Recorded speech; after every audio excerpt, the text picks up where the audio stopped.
बस उसको पाने का तरीका आना चाहिए, उसको हम किस तरह से पाएं, किस तरह से हम उसका भजन करें, किस तरह से हम उसका स्मरण करें, किस तरह से हम उसका कीर्तन करें, किस तरह से हम उसका मंत्र जाप करें, किस तरह से हम उसको रिझा सकें।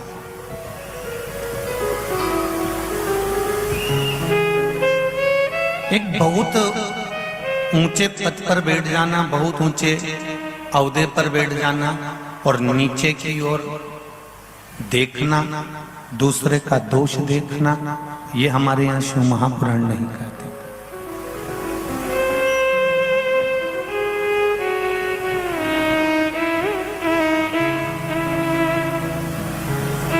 ऊपर से नीचे की ओर आते आते तो गंगा मैया भी खारी हो जाती है।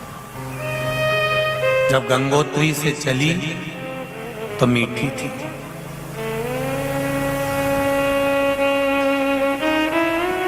ऋषिकेश पर पहुंची तो भी मीठी थी, हरिद्वार तक आई तो भी मीठी थी,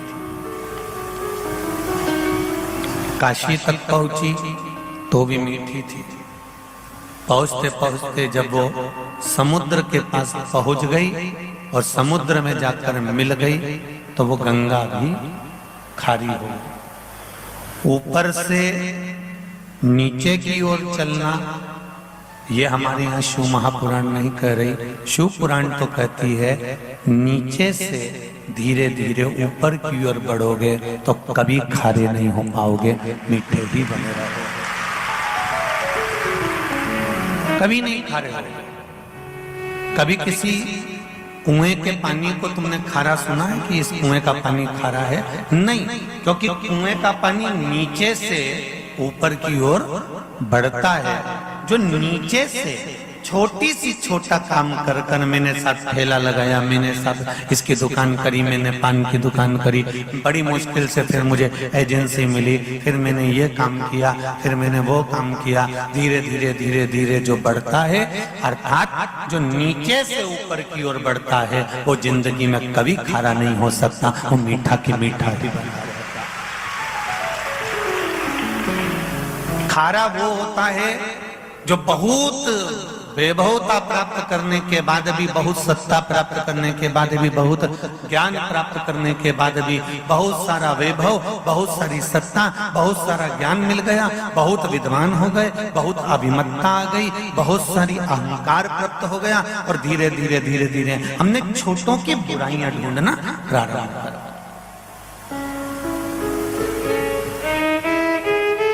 ध्यान देंगे, नेत्र खोलकर दूसरे की बुराई ढूंढने से अच्छा है कि नेत्र बंद कर कर शिव का भजन करते रहो, उसमें सुख मिले।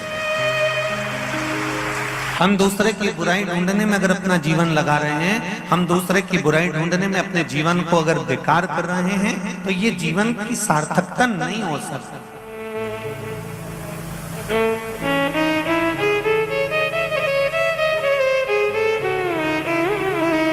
पाप बुरा है ये दुनिया जानती है, आप और हम अच्छी तरह से जानते हैं कि पाप करना बुरा होता है, पाप बुरा होता है। पर शिव महापुराण की कथा कहती है पाप बुरा है ये हम सब जानते हैं, पर पाप से भी ज्यादा बुरा है पुण्य का अहंकार करना। अगर हमने थोड़ा सा पुण्य करा, थोड़ा सा सत्कर्म करा, थोड़ा सा भजन करा, थोड़ा सा मंत्र जाप करा, थोड़ा सा किसी का साथ दे दिया, थोड़ा सा दान दे दिया और उसका हमको अहंकार आ जाए, जैसे कोई कह दे कि मैंने तो नागेश्वर महिला मंडल को एक पीपा तेल का दिया था तो मेरे घर पे नुक्ति भेज देना। अगर पुण्य करने के बाद अगर तुम्हारे भीतर अभिमान आ रहा है, पुण्य करने के बाद तुम्हारे भीतर अहंकार समाहित हो रहा है, पुण्य करने के बाद तुम्हारे भीतर अभिमान भराते चले जा रहा है, तो वो पाप से भी बड़ा है। पाप बुरा है, हम मान रहे हैं, पाप बुरा है ये आप भी जानते हो, पर उससे बुरा है पुण्य का अहंकार, पुण्य का अभिमान। कहीं हमारे भीतर सत्कर्म करते करते अभिमान तो नहीं आ रहा है। हमने एक पशुपति व्रत करा, पशुपति व्रत कर हम मंदिर गए, मंदिर में हमने पशुपति व्रत धारण किया और हमने 4 लोगों के सामने मिलकर के दिया, मैंने तो 2 बार पहले कर चुकी हूँ पशुपति व्रत, मैंने तो 3 बार कर लिया पशुपति व्रत। तो भगवान के मंदिर में रहकर पशुपति व्रत धारण कर सोमवार का व्रत धारण कर भगवान का भजन कर यदि तुम शिव मंदिर में ही अपने व्रत का अभिमान प्रकट करोगे तो वो व्रत तुम्हारा लगने वाला नहीं है। उस व्रत की कोई उस व्रत की कोई मूलता नहीं, उस व्रत की कोई महत्वता नहीं। मैं रोज शिव जी के मंदिर जाती हूँ, रोज झाड़ू लगाती हूँ, रोज आधा घंटा सेवा करती हूँ, मैं बहुत सेवा में लगी रहती हूँ। बाकी की बइयों तो आए नहीं, इधर उधर पानी डोल के चली जाए, परंतु मैं इतनी सेवा करती हूँ। तो तुम किसके लिए कर रहे हो? किसी को दिखावा करना है, किसी को बताना है? तुम सेवा करो, तुम झाड़ू लगाओ शिव मंदिर में, तुम पुताई करो शिव मंदिर में, तुम सफाई करो शिव मंदिर में, जरूरी है। पर निवेदन है, आपने जो शंकर जी के मंदिर में झाड़ू लगाई है, आपने जो निर्माल्य उठाकर विसर्जन करा है, शिव मंदिर में जाकर जो बुआरी काढ़ी है, शिव मंदिर में जाकर जो तुमने दीपदान किया है, शंकर जी के मंदिर में जाकर तुमने जो जाले साफ करे हैं, शिव मंदिर में जाकर तुमने जो पुताई करी है, एक स्मरण आपके पास रहना चाहिए कि आपको कहकर उस फल को समाप्त नहीं करना। हमने जो किया उसका पुण्य हमारा समाप्त हो जाता है यदि हम कह देते हैं, हम यदि बोल देते हैं।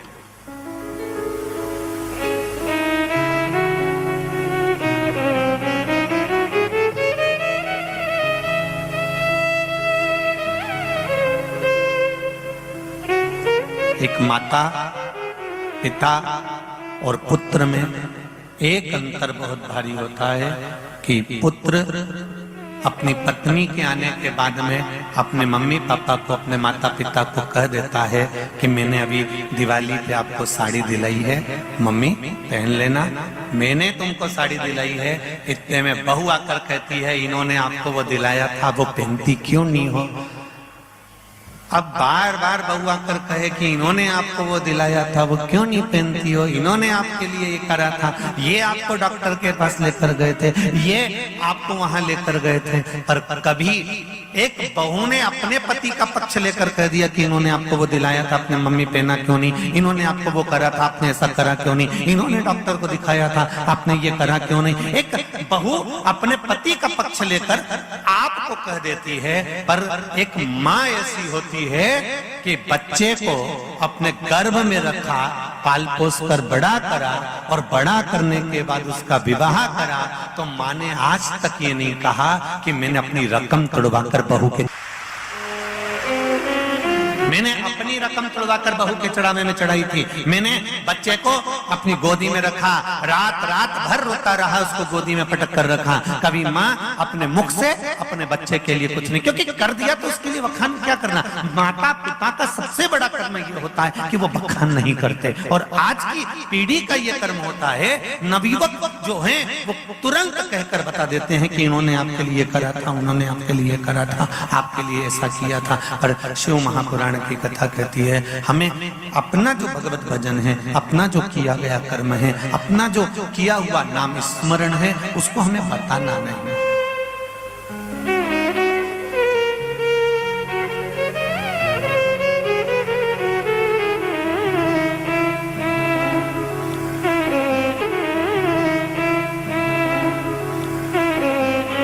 अपनी भक्ति का बल अपने भीतर रखिए।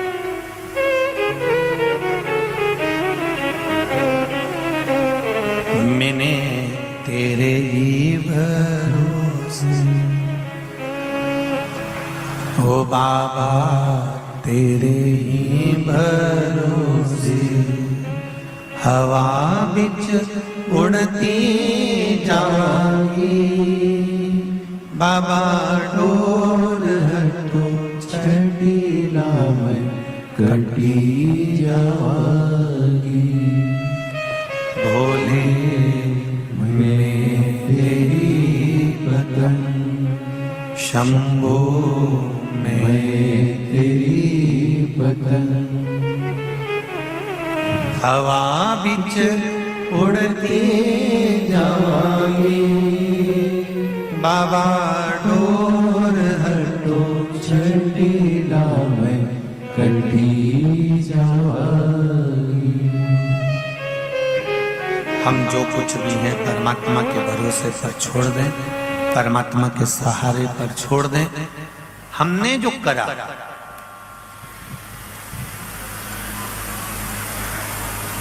हम उसे किसी को बोलेंगे।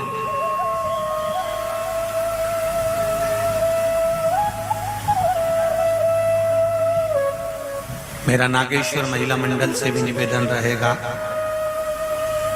तथा नागेश्वर महिला मंडल नहीं, इस महिला मंडल के आगे जो नागेश्वर लिखा है उन नागेश्वर भगवान ने कराया।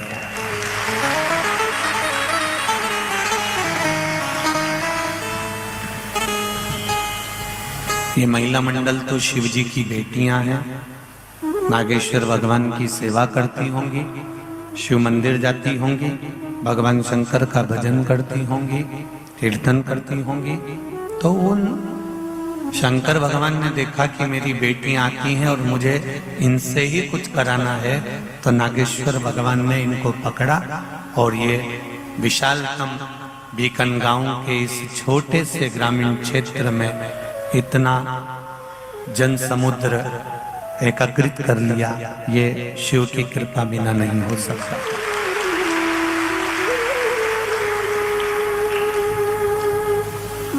ये आपकी अविरल भक्ति है, ये आपका विश्वास है।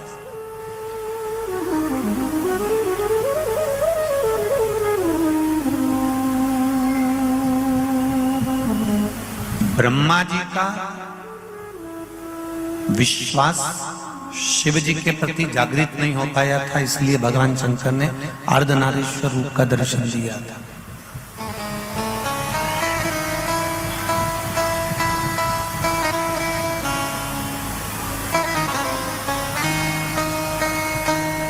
पूजन पाठ, आप में से कितनी माता बहन भाई बैठे हैं जो 24 घंटे पूजन करते हैं? कोई करता है? सियोर वाला महाराज ही नहीं करता। तो हम तुम सोचो कि सियोर वाला महाराज 24 घंटा पूजन भजन करता हो तो मुश्किल है। हाँ, कहीं कहीं के महाराज कहते हो कि हम तो 24 घंटे पूजन भजन करते हैं, तो उनको हमारा दंडवत प्रणाम।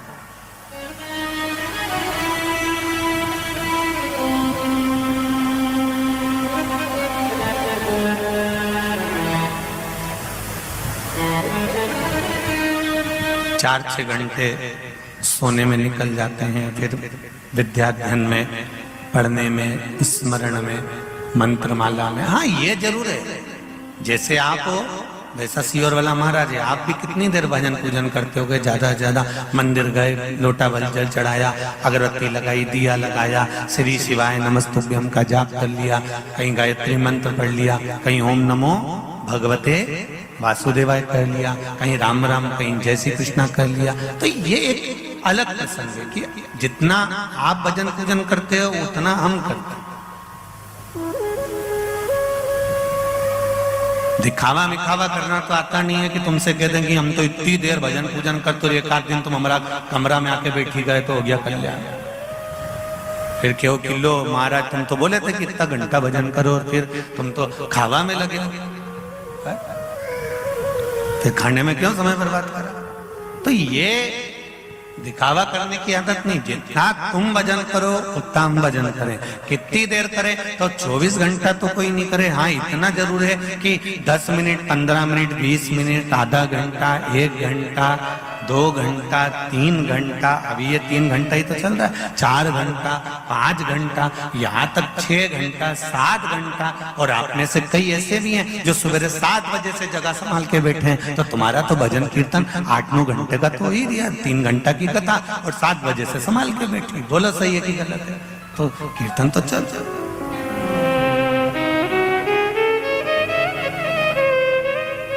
शिव पुराण की एक बात हरिहर शिव महापुराण भीकन गांव की एक बात, जितने आस्था चैनल पर कथा सुन रहे हैं और जितने फेसबुक यूट्यूब पर कथा सुन रहे हैं और जितने भीकन गांव की इस पावन जगह पर बैठकर नर्मदा के घाट पर कथा सुन रहे हैं, उनसे एक निवेदन है, पूजन पाठ भले तुम्हारा 10 मिनट का, 20 मिनट का, आधे घंटे का, 1 घंटे का रहे, पर निवेदन है पूजन पाठ स्मरण जाप मंत्र भले तुम्हारा 10 मिनट और 20 मिनट का रहे, पर निवेदन है विश्वास तुम्हारा 24 घंटे का होना चाहिए। पूजन पाठ भले 10 मिनट का हो, 15 मिनट का हो, 20 मिनट का हो, आधे घंटे का, 1 घंटे का, 2 घंटे का, 4 घंटे का, 6 घंटे का हो, तुम्हारा मंत्र जाप, तुम्हारा स्मरण, तुम्हारा योग साधना जो भी है वो 2 घंटा, 3 घंटा, आधा घंटा जितना भी हो, पर शिव पुराण कह रही है कि पूजन पाठ भले 10 मिनट, 20 मिनट, 25 मिनट का हो, पर विश्वास जम के बोलो जरा 24 घंटे का होना चाहिए। शरीर में कष्ट आया तुम्हारे मुख से निकलना चाहिए, मेरा भोलेनाथ बैठा है, 1 लोटा पानी चढ़ाऊंगी अब भी ठीक हो जाऊंगी, मेरा विश्वास कहता है, ये विश्वास। घर में थोड़ी सी तकलीफ आई, अभी जाऊं मैं 1 लोटा पानी लेके, तो रुक जा छोरा, मैं अब भी आई। एग्जाम आया तो परीक्षा की पढ़ाई की तैयारी कर, मैं अब भी आई। ने पशुपति व्रत करने के लिए, ये विश्वास तुम्हारे भीतर 24 घंटा रहना चाहिए। रात्रि को सो रहे हो तो विश्वास के साथ सो रहे हो, सुबह उठ रहे हो तो विश्वास के साथ उठ रहे हो, कर्म कर रहे हो तो विश्वास के साथ कर रहे हो, जो कुछ कर रहे हो तुम्हारा विश्वास तुम्हारे साथ में 24 घंटे रहना चाहिए। 24 घंटे।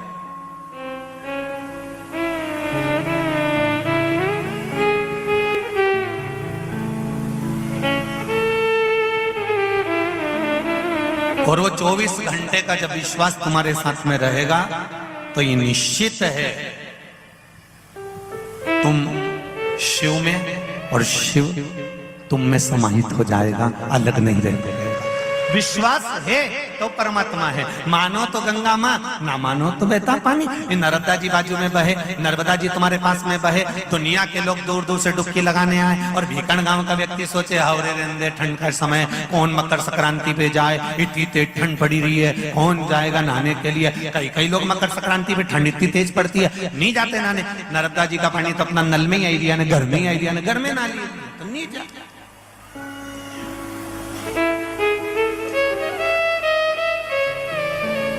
और कोई गया बहुत दूर से आया, नर्मदे हर, नर्मदे हर, नर्मदे हर, नर्मदे हर, कहते कहते कहते कहते माई नर्मदा हर, माई नर्मदा हर, माई नर्मदा हर, बोलते बोलते माई नर्मदा के पास गया, डुबकी लगाई। उसका विश्वास था माई नर्मदा के ऊपर, और माई नर्मदा पर विश्वास था, इसलिए विश्वास का फल मिलता जरूर है। यहाँ जितने भी भक्त लोग कथा श्रवण करने के लिए बैठे हैं और जितने भी लोग आस्था चैनल पर और फेसबुक यूट्यूब पर कथा सुन रहे हैं, हरिहर शिव महापुराण की कथा कार्तिक के महीने की श्रवण कर रहे हो, ये हमारा विश्वास कहता है कि तुम खाली तो नहीं रहोगे, शिव देकर जरूर भेजेगा। ये निश्चित, खाली नहीं रह सकते, उसकी कृपा।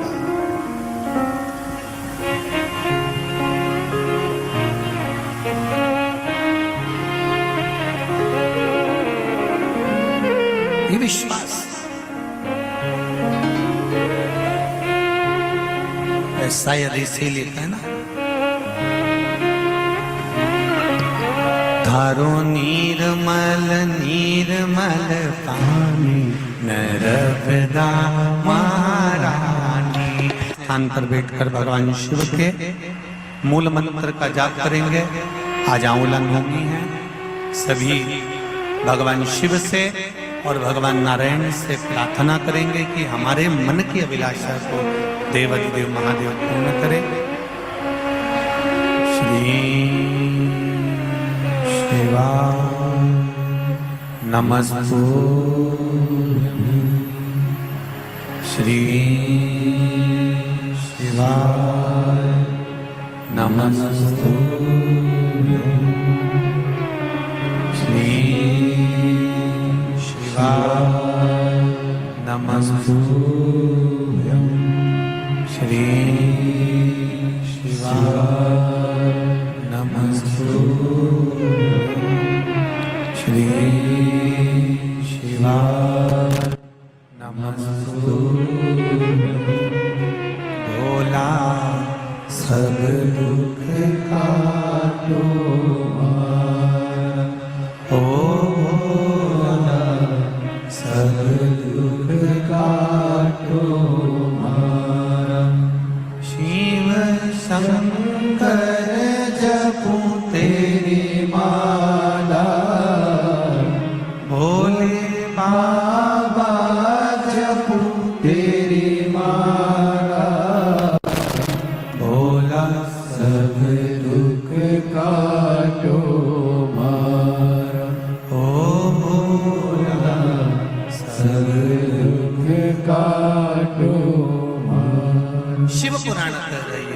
ऊपर से नीचे की ओर नहीं, नीचे से ऊपर की ओर।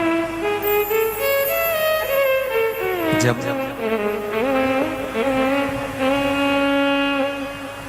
कुएं का जल नीचे से बढ़ता है ऊपर की ओर, तो वो खारा नहीं होता, वो मीठा होता।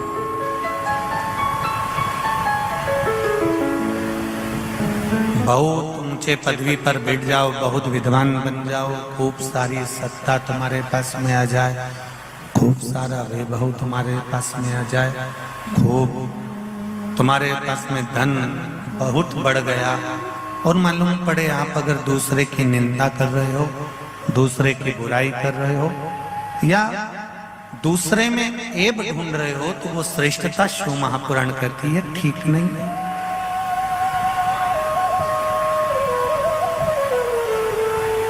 ब्रह्मा जी के मन में विश्वास जागृत नहीं।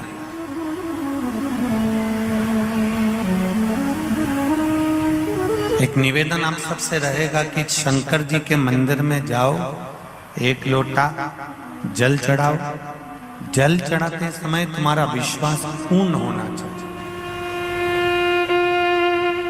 एकदम दृढ़ विश्वास कि मैंने भगवान देवादिदेव महादेव को एक लोटा जल चढ़ाया है, तो ये मेरा विश्वास करता है, ये मेरा भरोसा करता है, ये मेरा विश्वास करता है कि मेरा ये कार्य सफल होगा।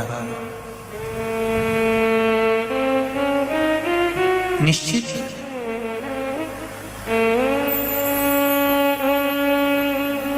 ब्रह्मा जी का विश्वास जागृत नहीं हो पाया था।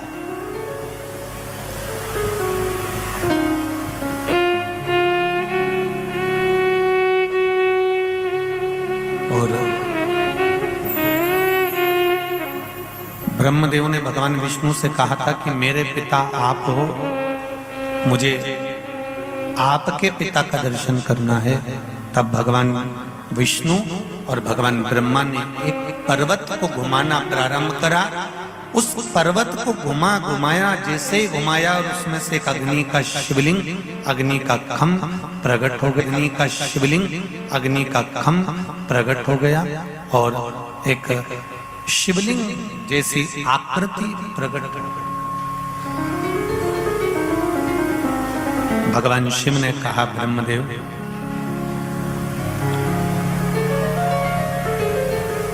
हे ब्रह्मा, आप पूछ रहे थे कि भगवान विष्णु के पिता कौन है? तो ब्रह्मा जी कहते हैं हाँ, मेरे मन का संशय था जो मैं मिटाना चाहता हूं। तो भगवान शंकर ने कहा, ब्रह्मदेव आपके पिता भगवान विष्णु हैं और भगवान विष्णु के पिता हम स्वयं हैं, अर्थात ब्रह्मा विष्णु और महेश शिव कह रहे हैं, परंतु कौन किसका पिता है ये स्मरण आपको ना रहे। आप केवल इतना स्मरण रखें कि कोई छोटा नहीं है, तीनों देव सभी बड़े हैं। ये शंकर ब्रह्मा जी से कह रहा है, शिव यहाँ कोई छोटा नहीं है, यहाँ सब बड़े बड़े।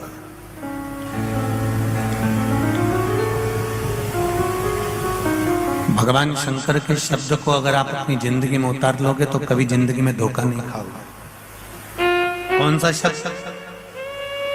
शिवजी ने ब्रह्मा जी से कहा कि ना तो कोई बड़ा है ना कोई छोटा है, सब बराबर।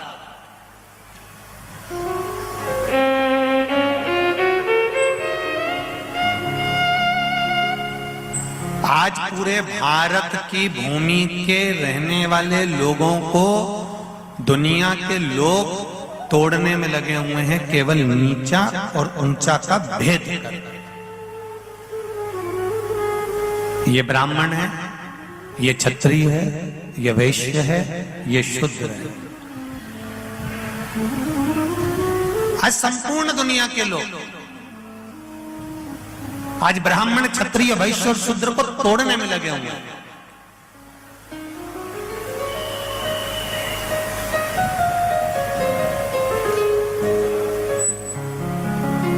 पर शिव महापुराण की कथा कहती है एक माँ अपने बेटे को अगर जन्म देती है और गर्भ से अगर उसने जन्म दिया है, 2 बेटों को जन्म दिया है, तो दोनों बेटों को माँ ने दूध पिलाया है, बराबर का पिलाया है। यहाँ पर मेरी माताएं बैठी हैं और इनको स्मरण होगा, ये कभी अपने बच्चों में भेद नहीं करती कि मैं इसको कम दूध पिलाऊंगी कि इसको ज्यादा पिलाऊंगी।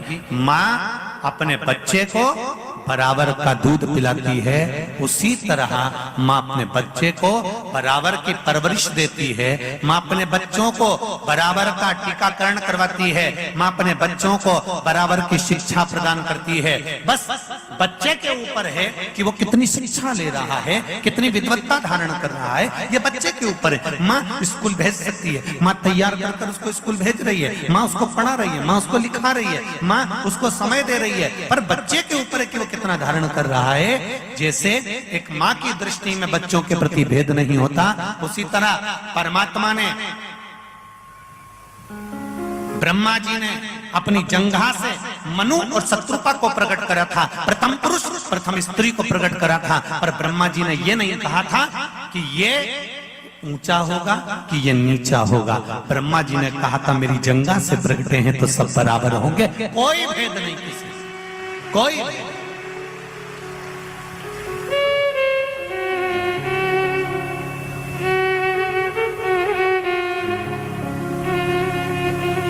माता शबरी के दरवाजे पर मेरे राम जी जब पहुंचे,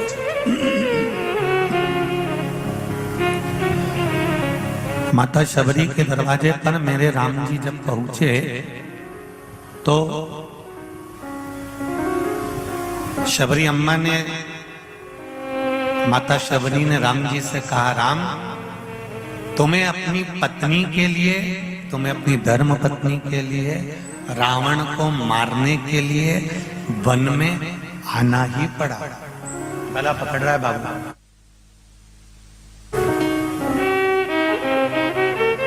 अपनी पत्नी के लिए, थोड़ा बहस कम कर दो, अपनी पत्नी के लिए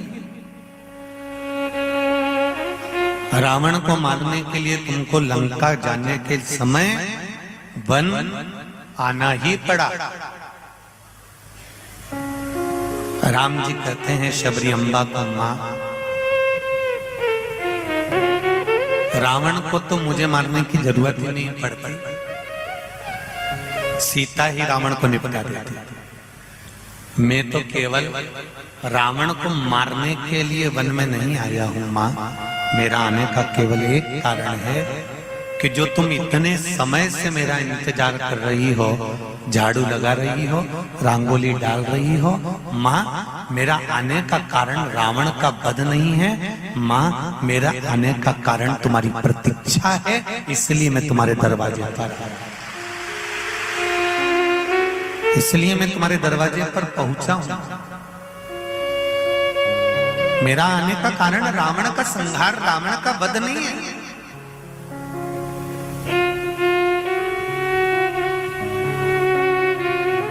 रावण को मारने के लिए मुझे नहीं आना पड़ा, मुझे तो केवल आपकी जो प्रतीक्षा है, आपका जो इंतजार है, आपका जो नियम है, आपका जो रोज बुआरी काटना, रोज रंगोली बनाना, रोज दरवाजे पर जल छीटना, रोज प्रतिदिन मेरा स्मरण करना, इसलिए मैं आया हूं। शिव महापुराण भी यही कहती है, आप कुछ एक नियम अपनी जिंदगी में धारण करो कि मुझे रोज प्रतिदिन शंकर जी के मंदिर जाना है, रोज शिव जी के मंदिर में जाकर 1 लोटा जल चढ़ाना है।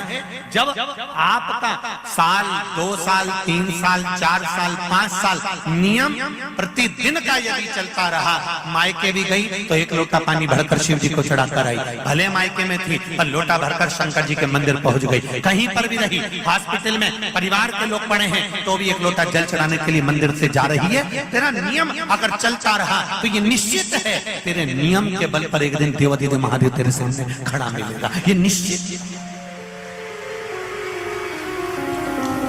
हम नियम नहीं धारण कर पाते पूरा, हमारा नियम, हम हमारे बच्चों को कहते जरूर है जाओ मंदिर में, जाओ जरा मंदिर में, पहले बच्चों को हमें अपना हाथ पकड़कर मंदिर तक लेकर जाना पड़ेगा। चलो मेरे साथ मंदिर, चलो भगवान का भजन करने के लिए, चलो कीर्तन करने के लिए।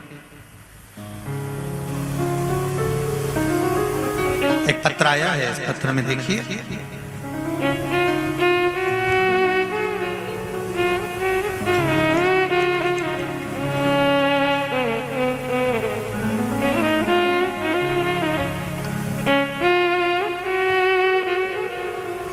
मेरा नाम मोना राजपूत है। कांसुल तहसील पान सेमल जिला बड़वानी से आई है। कहीं बैठी हो तो हाथ हिलाइए, जहां भी आप ही दोनों हाथ हिला दो। श्री शिवाय नमस्ते। गुरुजी, हमें पता नहीं था, हमने 1 साल से ही कथा सुननी प्रारंभ करी है। हमें पड़ोसी ने बताया कि शिव महापुराण की कथा आस्था चैनल पर आती है। मेरी मम्मी के हाथ पैर में फंगस जैसी बीमारी हो गई थी। समझ में नहीं आ रहा था कि कौन सी बीमारी है। डॉक्टर को भी दिखाया पर उनको भी समझ नहीं आया। हाथ पैर में से खुजाल खुजाल कर खून आने लगता था। जब तक खून नहीं आता था तब तक खुजली रहती ही थी। बहुत डॉक्टर को दिखाया, बहुत दवाइयां भी खाई, लेकिन कोई फर्क नहीं था। तब सिरपुरे में रहने वाले मौसा जी ने बताया कि गुरुजी की कथा आती है, उसमें वो कुछ ना कुछ बताते हैं, वो करो। फुलेरा दूज के दिन 1 लोटा जल में धतूरा डालकर शिवजी पे चढ़ाने का आपने बताया था।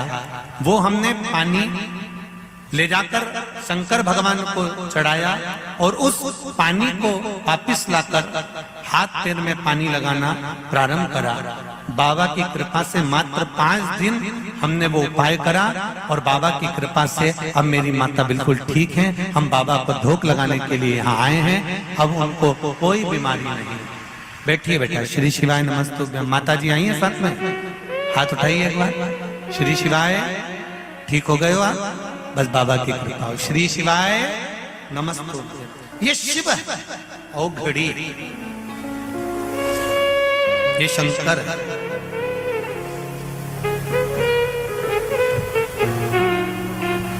तेरी कृपा बिना न हिले एक भी अणु, लेते श्वास तेरी कृपा से तनु तनु।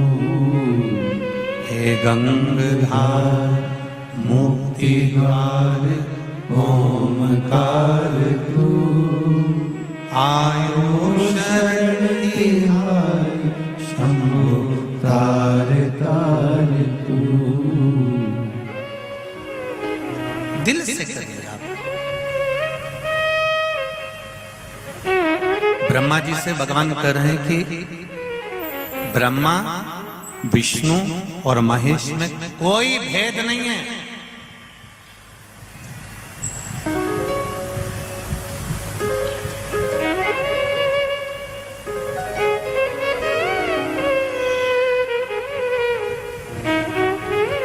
कोई पुराण,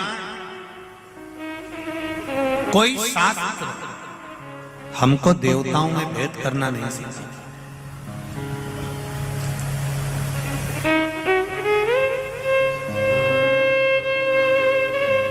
ये जो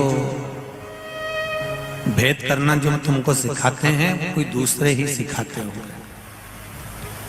कोई देवता की कथा ये नहीं कहती कि तुम राम जी को मत पूजो, शिव जी को मत पूजो, गणेश जी को मत पूजो, ब्रह्मा जी को मत पूजो, विष्णु जी को मत पूजो।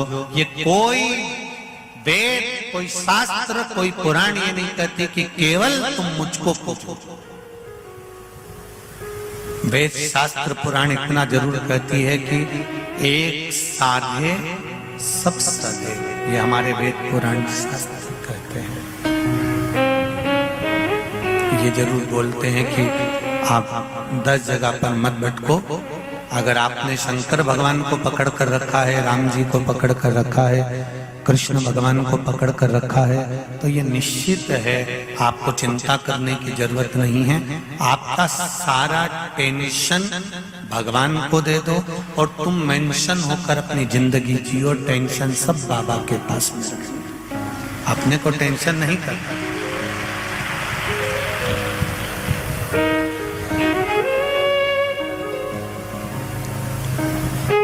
हम क्यों करें उसको?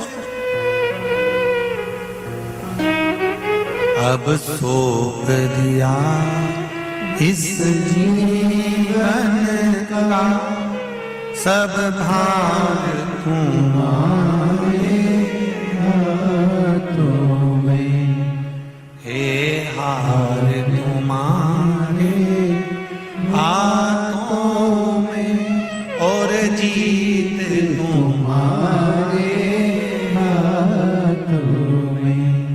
शिव महापुराण की कथा कहती है, शंकर भगवान से जब भगवान शिव ने कहा कि अपन तीनों एक हैं, तब ब्रह्मा जी के मन में फिर थोड़ा सा भेद उत्पन्न हो गया। यही संशय प्रत्येक जीव के हृदय में उत्पन्न होता है, प्रत्येक जीव के मन में संशय आता जाता है।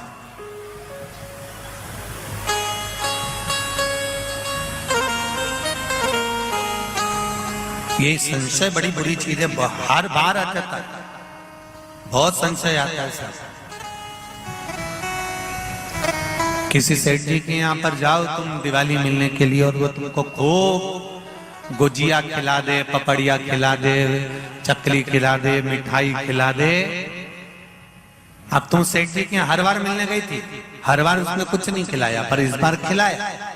और इस बार खिलाया इसलिए कि तुमने अच्छा नहीं सोचा, तुमने उसके लिए मां खिलाया तो तुमने विचार करा, ना जाने सेठ जी ने गुजिया क्यों खिलाया, पता नहीं, क्या पता इसमें क्या मिला दिया होगा, भगवान जाने, क्या पता कहीं से ज्यादा आ गए क्या, या कोई बहुत सारे पड़े हुए थे, या किसी के यहाँ से ज्यादा आ गए थे। तुमने ये सोचा, पर तुमने ये विचार नहीं करा कि हो सकता है सेठ जी ने सियोर वाला महाराज की कथा सुन ली तो उनने सोचा थोड़ा सेवा में लग जाओ। अच्छा नहीं सोचा।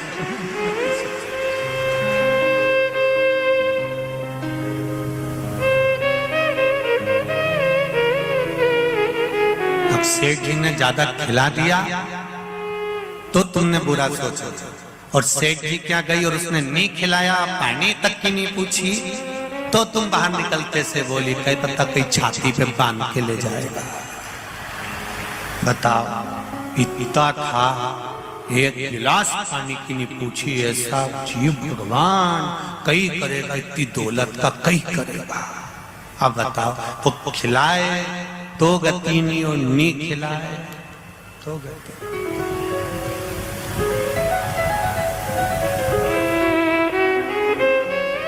जभी तो शिव पुराण कहती है, क्या किसको रोई है चादर तान के, आग लगे बस्ती में, अपन रहो मस्ती में, जो कहे नहीं कह दिया। सास बोल भी दी ना तो बहुओं से निवेदन है, बुरा नहीं मानना, अपने जोरदार काजल माजल लगा के छोटी मोटी करके और अपने चल देना, अपने अपने बुरा मानने का तो काम ही नहीं।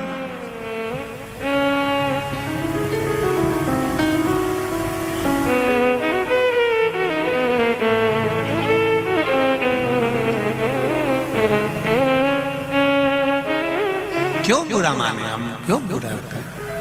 अब ब्रह्मा जी के मन में फिर संशय आया, और ब्रह्मा जी के मन में संशय आया कि प्रभु आप कह रहे हो कि ब्रह्मा विष्णु महेश तीनों एक हैं, मैंने भगवान विष्णु का एक स्वरूप देखा है।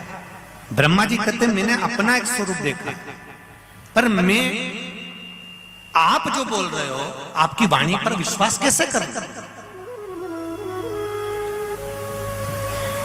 कि आप पिता हो भगवान विष्णु के, ये मैं कैसे मानूं?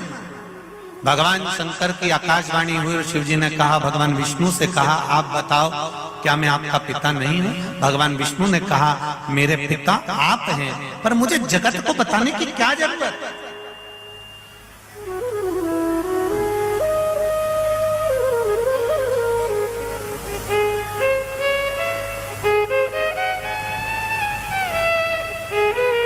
भाई,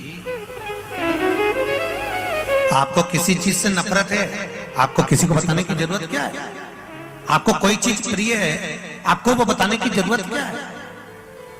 ये तो स्वयं समझ में आ जाता है। जैसे एक जमाई आया और ससुराल आया, और ससुराल में आया और पहली बार शादी के बाद आया, और शादी के बाद आने के बाद सुंदर भोजन बना, भोजन बनने के बाद में सारा भोजन तैयार होकर थाली में रखा जमाई साहब के सामने, और उसमें बैंगन की सब्जी भी रख दी, और जमाई को उस बैंगन की सब्जी से नफरत।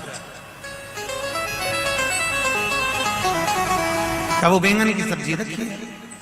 तो जमाई ने सोचा कि मुझे बैंगन की सब्जी थाली में होती है तो मुझे खाने का मन भी नहीं करता, पर ससुराल में आया हूँ, एक काम करता हूँ, सबसे पहले मैं बैंगन की सब्जी को खत्म कर देता हूँ। बैंगन की सब्जी खत्म हो जाएगी तो गुलाब जामुन, इमरती, भजिया, पकौड़ा, जलेबी सब खाऊंगा, गुजिया, पपड़िया सब खा जाऊंगा। और उसने एक कोरा लिया और सारी बैंगन की सब्जी के एक ही कोरा में निपटा गया। इतने में साली ने देख लिया और साली अंदर दौड़ के गई, मम्मी जीजा जी को बैंगन की सब्जी इतनी जोरदार लगी कि एक ही में सब खा गया। अब साली गई तो इतने में सास ने कहा, देख लो तुम्हारे जमाई कितने सीधे हैं, जा बेटा वो ले जाओ। और वो कटोरी ले गई, नहीं जीजा जी लेना पड़ेगा। जीजा जी क्या हूँ, मैं नहीं खाऊं, नहीं खाऊं, नहीं जीजा जी मारा हाथ तो लेना ही पड़ेगा। और वो बैंगन की सब्जी कटोरी फिर धर गई।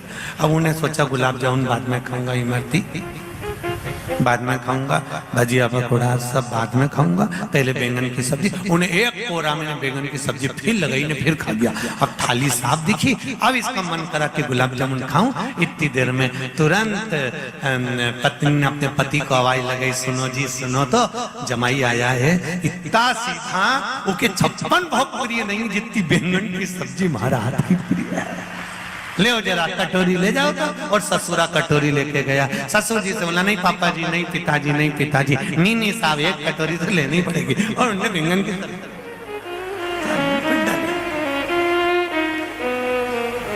अब उन्हें सोचा अब क्या करूं, फिर मेरी थाली में बैंगन की सब्जी। उसने बेचारा ने सोचा गुजिया, पपड़िया सब बाद में खाऊंगा। बैंगन की सब्जी से उसे बहुत नफरत थी तो उसने कहा पहले थाली में से इसको हटाऊं। और उन्हें सब सब्जी खा गया। इतना में तो सास भगोनी लेके गए।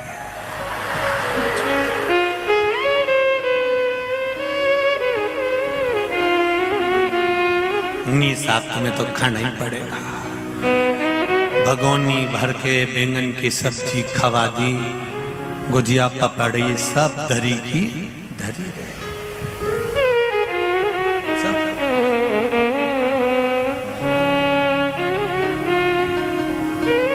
सहजता का विषय यही है, हम क्यों कहें कि हमको ये बुरा है और ये अच्छा। सहजता का विषय। ब्रह्मा जी के मन में संशय उत्पन्न हो गया। भगवान विष्णु ने कह दिया कि तुम ब्रह्मदेव, तुम जान नहीं सकते ये मेरे पिता हैं। अगर तुम्हारे पिता हैं तो इनके चरण और इनका सिर कहाँ है? मैं शीश ढूंढने के लिए जाता हूं, आप चरण ढूंढने के लिए जाओ। भगवान ब्रह्मा आकाश मार्ग की ओर बढ़ते चले गए और भगवान विष्णु तलातल पताल की ओर बढ़ते चले गए। भगवान विष्णु को मालूम था चरण नहीं मिलेंगे मेरे ओघड़दानी के, मेरे शंकर भगवान के, मेरे शिव के चरण ढूंढना मुश्किल है, बहुत मुश्किल।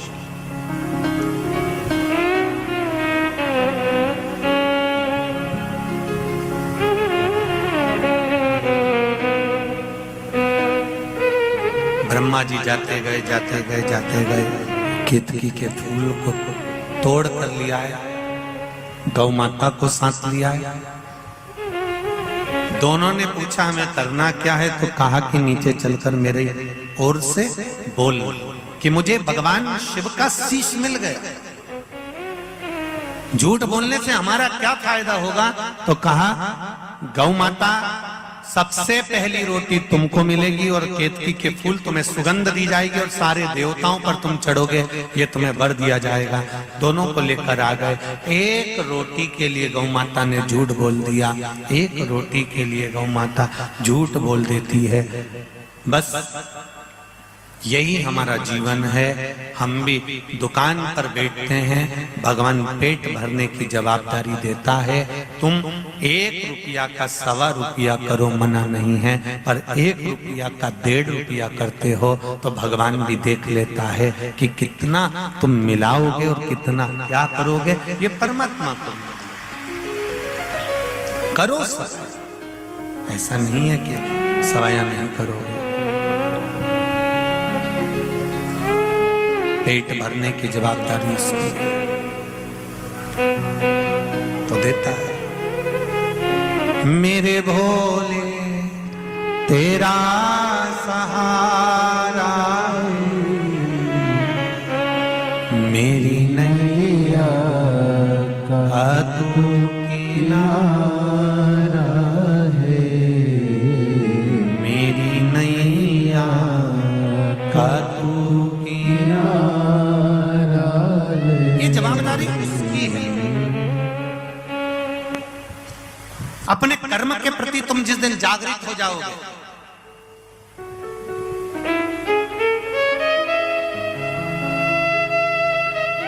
उस दिन जीवन का सारा लक्ष्य तुम्हें प्राप्त हो जाएगा।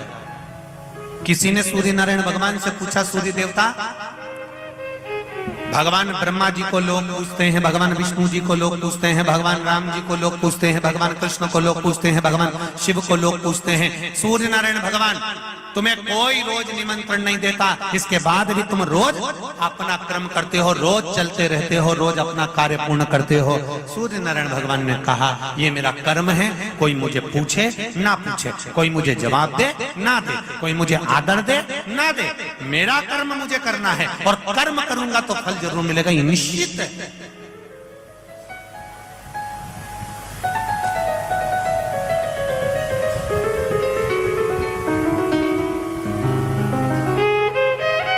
कर्म करूंगा तो उसका फल जरूर मिलेगा। आप कर्म तो करो। सूर्य नारायण भगवान को देखकर हमें सीखना चाहिए।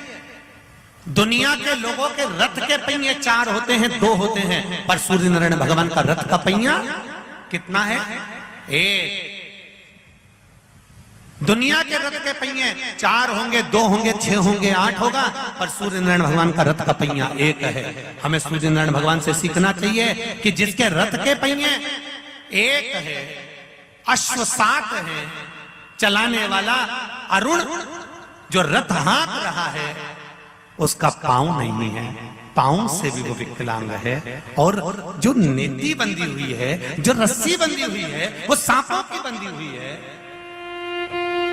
और पूरी रोड, पूरा मार्ग उबड़ खाबड़ है। इसके बाद भी सूर्य नारायण भगवान रुकते नहीं हैं, चले जा रहे हैं। हमें सूर्य नारायण भगवान से सीखना चाहिए कि जिंदगी में दुख तुम्हारे दरवाजे पर 24 घंटे खड़ा मिलेगा, पर कर्म अगर तुम श्रेष्ठ करते चले जाओगे तो ये निश्चित है मार्ग भी सुलभ होता चला जाएगा।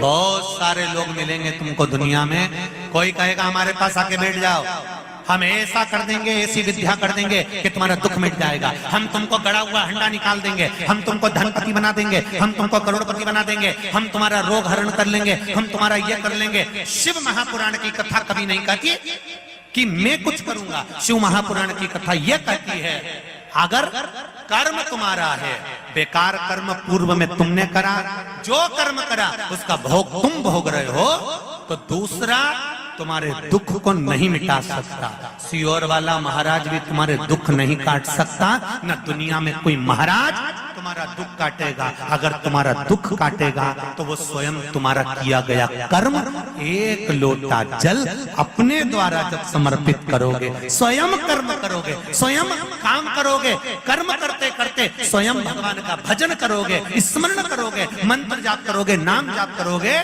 तो धीरे धीरे धीरे धीरे तुम्हारी लेखनी में जो दुख लिखा है वो धीरे धीरे कटना प्रारंभ हो जाएगा। जो कहते हैं हमारे पास आओ, हम तुम्हारा दुख काट देंगे, समझ लेना 4 दिन की चांदनी फिर अंधेरी।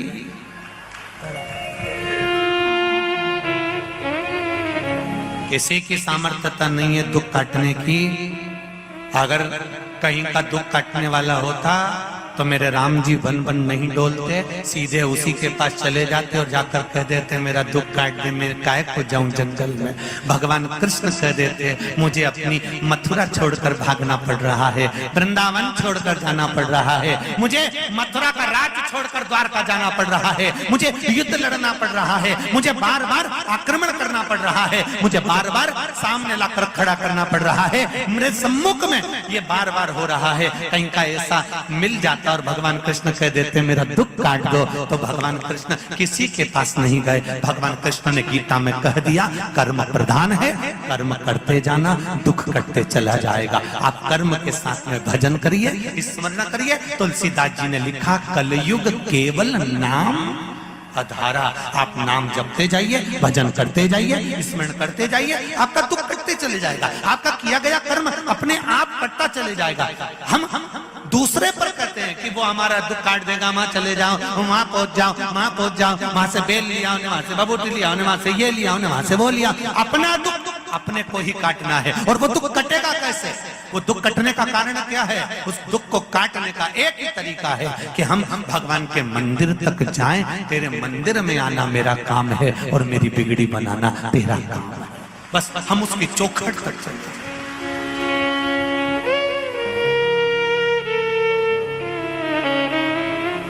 मत भटको संसार में, इधर उधर मत भटको।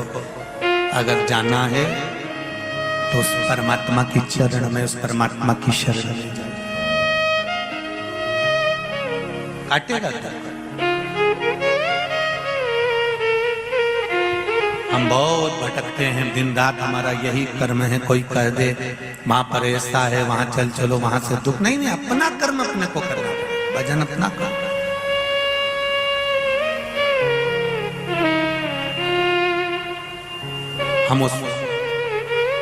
हम तेरी दुनिया में आकर खो गए,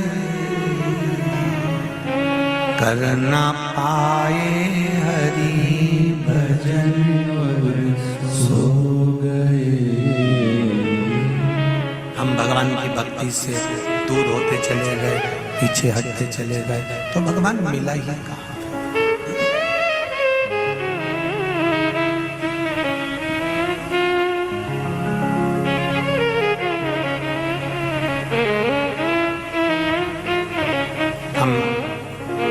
प्रत्येक भजन के बाद में आप सबके साथ में श्री शिवाय नमस्तुभ्यं का जाप करते हैं।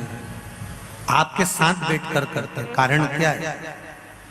ये लाखों की संख्या में जो आप लोग आए हो, 5 बार श्री शिवाय नमस्तुभ्यं जब बोलते हो, एक व्यक्ति के मुख से 5 बार निकला, और ये लाखों लोग जो कथा श्रवण करने आए हैं, इनके मुख से जब लाखों बार श्री शिवाय नमस्तुभ्यं का जाप निकलता है, तो व्यक्ति के जीवन में कितना भी पाप किया होता है, जैसे चप्पल बाहर रह जाती है, उसी तरह हमारा पाप भी हमसे दूर हो जाता है और हम निर्मल बन जाते हैं।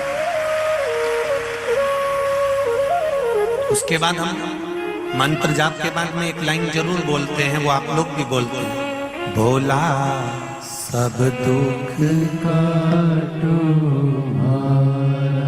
जब हमारा श्री शिवाय नमस्तुभ्यं का जाप पूरा होता है, पाप हमसे दूर हो जाता है, तब हम निर्मल मन से बाबा से कहते हैं, भोला सब दुख काटो हमारा। शिव शंकर जपो तेरी माला, भोला सब दुख काटो हमारा। फिर हमने दिल से, हृदय से, चित्त से, मन से भगवान को पुकारा, और पुकार कर कहा कि बाबा एक पत्र आया,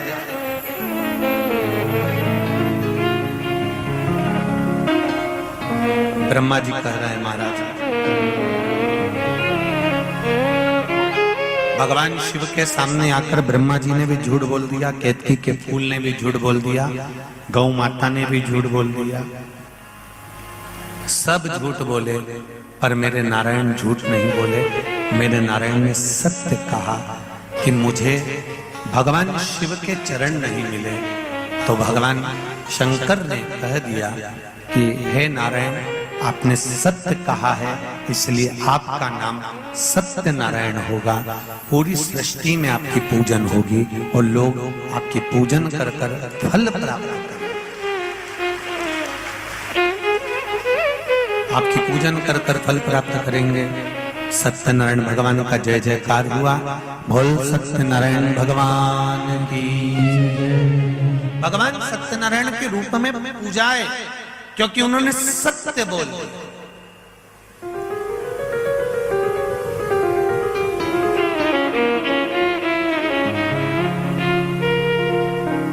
गौ माता ने झूठ बोला, इसलिए गौ माता से कहा तेरा पूरा शरीर पूजा जाएगा पर तेरा मुख अपूज्य होगा। केतकी के फूल ने झूठ बोला तो कह दिया भगवान शंकर ने, एक केतकी के फूल सारे देवताओं पर चढ़ेगा पर शंकर भगवान पर कभी नहीं चढ़ेगा। शिव पर अगर केतकी का फूल अनजाने में भी चढ़ जाता है तो 1000 गौ हत्या के बराबर दोष हो जाता है, तो मुझ पर नहीं चढ़ेगा।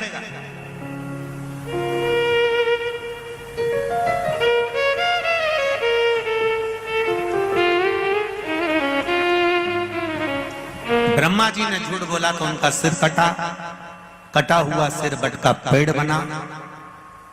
भगवान ने उसका नाम बटकेश्वर महादेव। व्यक्ति के जीवन में जब कर्जा बढ़ता है, कहीं कोई व्यक्ति को धन दिया, पैसा दिया और वो पैसा लौट कर नहीं आता, तब बटकेश्वर महादेव का पूजन किया जाता है। कोई व्यापारी धन खाकर भग गया, पैसा खाकर लेकर भग गया, नहीं दे रहा है, कहीं कर्जा बढ़ते चले जा रहा है, तब बटकेश्वर महादेव का पूजन किया जाता है।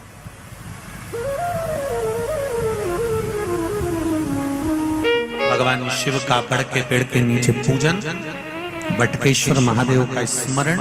हम तो आपसे भी कहेंगे, अगर आपको कभी ऐसा लगता है कि हमारा धन नहीं आ रहा है या पैसा अटक गया है, तो बड़ के पेड़ के नीचे अगर कोई शिव जी का मंदिर हो या बट वृक्ष के नीचे शिव मंदिर ना भी हो, बड़ का पेड़ भी अगर कहीं हो, तो 1 लोटा जल बटकेश्वर महादेव के नाम से आप चढ़ाना प्रारंभ करो और बाबा से निवेदन करो।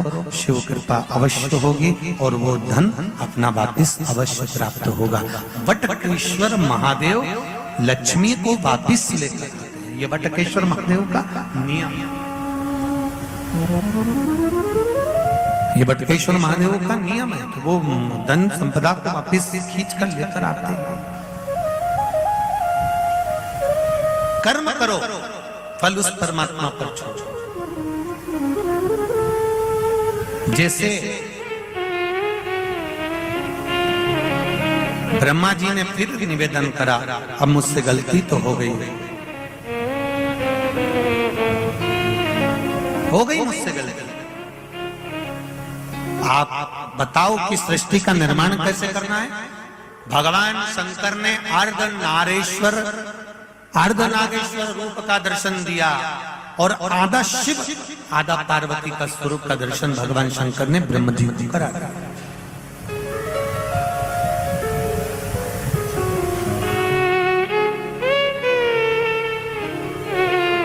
ये अर्धनारीश्वर भगवान का जो फोटो होता है, मूर्ति होती है, ये मंदिर में होना चाहिए। घर में अर्धनारीश्वर भगवान का फोटो या मूर्ति का स्मरण नहीं होता।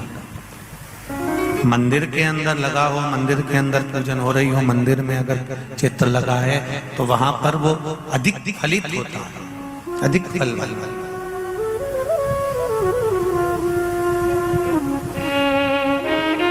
अर्धनारीश्वर भगवान का दर्शन दिया। ब्रह्मा जी ने दर्शन कर तब सृष्टि का निर्माण करना प्रारंभ करा। जंघा से मनु शत्रुपा को उत्पन्न कर उनकी सृष्टि का विस्तार किया, पर ब्रह्मा जी के मन में विश्वास अभी भी जागृत नहीं, अभी भी विश्वास रह गए। जैसे एक बार देवाधिदेव महादेव माता पार्वती के साथ भ्रमण करने के लिए जा रहे हैं और घूमते विंध्याचल पर्वत पर भगवान शिव पहुंच गए। माता पार्वती उनके साथ में घूम रही है, भ्रमण के लिए निकली हुई हैं। तभी उसी समय पर माता पार्वती कुछ देर के लिए विंध्याचल पर्वत पर रुक गई। पार्वती जी रुकी, शिव जी ने कहा पार्वती चलो। पार्वती जी चलती थी। मुझे कुछ देर यहाँ पर बैठना है, मुझे कुछ देर यहाँ पर रुकना है। क्यों? बस मैं बैठना चाहता हूं।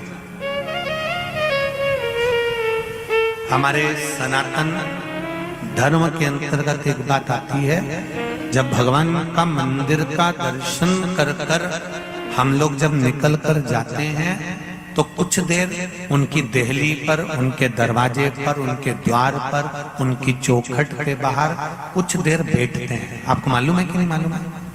बोलो तो सही, मालूम है ना?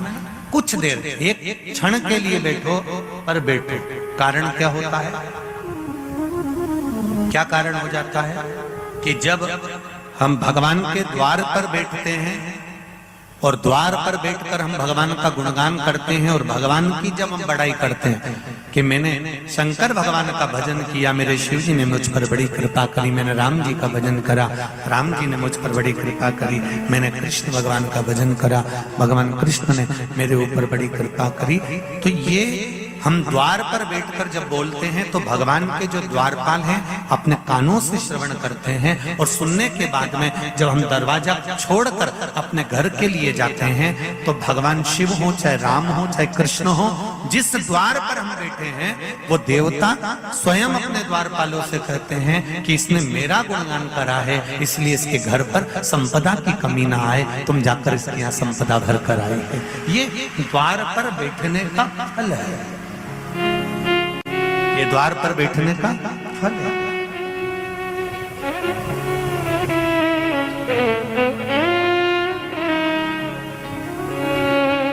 भगवान पार्वती मैया बैठी, पार्वती माता बैठी। थोड़ी देर बाद शिव जी ने पार्वती से कहा चलो। पार्वती जी बोली कुछ देर और बैठो। बैठी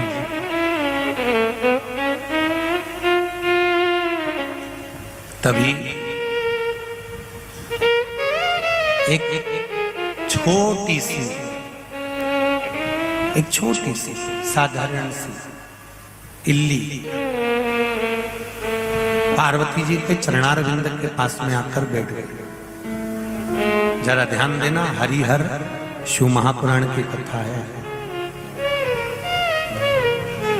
ये कथा बार बार नहीं मिलेगी। जितने लोग आस्था पर सुन रहे हो, चाहे जितने लोग फेसबुक यूट्यूब पर सुन रहे हो, चाहे जितने लोग इस पावन प्रागण्य में सुन रहे हो,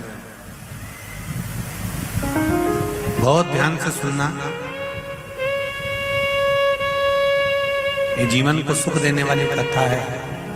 ये नागेश्वर महिला मंडल को जो मिली है, ये कहीं नागेश्वर भगवान की कृपा से ही मिली है, इसलिए कह रहे हैं कि इसको बड़े ध्यान से सुनो।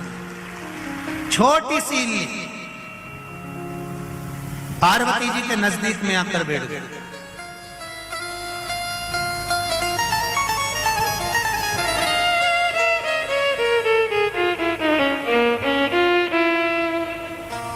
हवाई लगाने लगी। माँ कृपा का, माता कृपा का।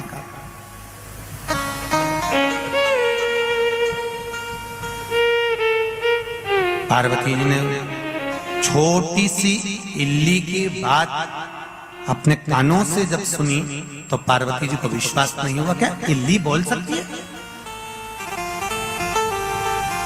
क्या ये इल्ली, ये छोटी सी इल्ली ये बोलेगी? विश्वास नहीं हुआ माता पार्वती को, भरोसा नहीं।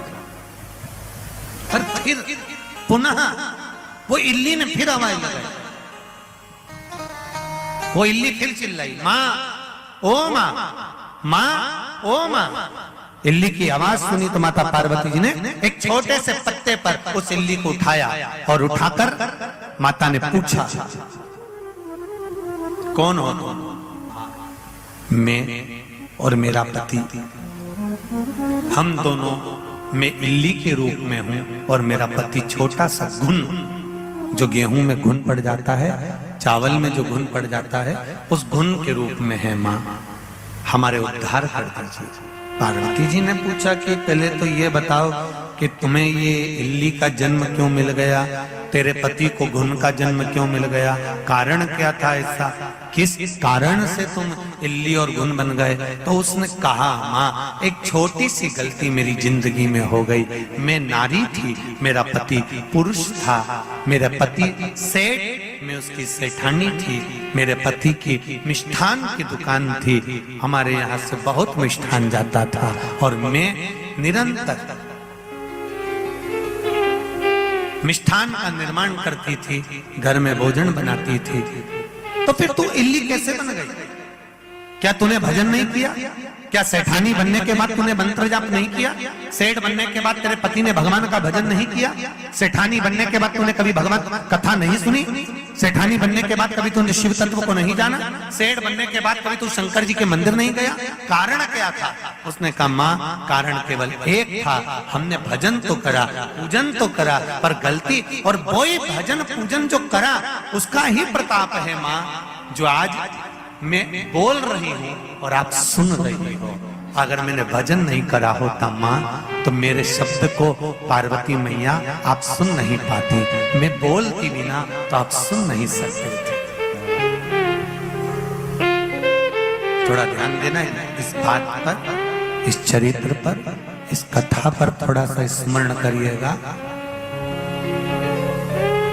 तुम्हारे घर के पास में कोई कुत्ते ने बच्चे दे दिए, कोई जो स्वान होता है, कुत्ता होता है,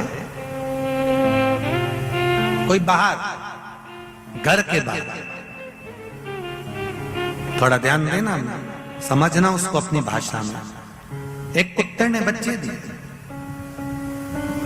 कोई कोई घर की माताओं का ऐसा भाव हो जाता है, कुत्ते ने बच्चे दिए रे बेचारे ने, जा थोड़ा सा दूध रखियो। फिर क्या करेगी?